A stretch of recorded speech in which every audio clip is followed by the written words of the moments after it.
Hi folks, in 1 minute today we will learn about something called as DeRitis ratio. So for those of you who are not aware what is DeRitis ratio, let me tell you, you already know this in the form of AST by ALT ratio, right? So point to note here is AST in a normal person is usually slightly lower than the ALT.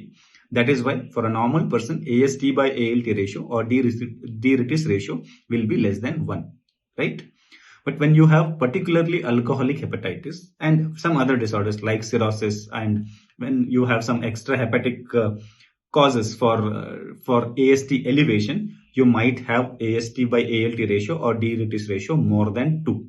Particularly in alcoholic hepatitis, it will be usually more than 3. Okay, the point is clear? Okay, now before I wind up, last one point.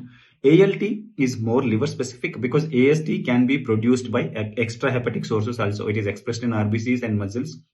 So hemolysis or rhabdomyolysis also might produce AST.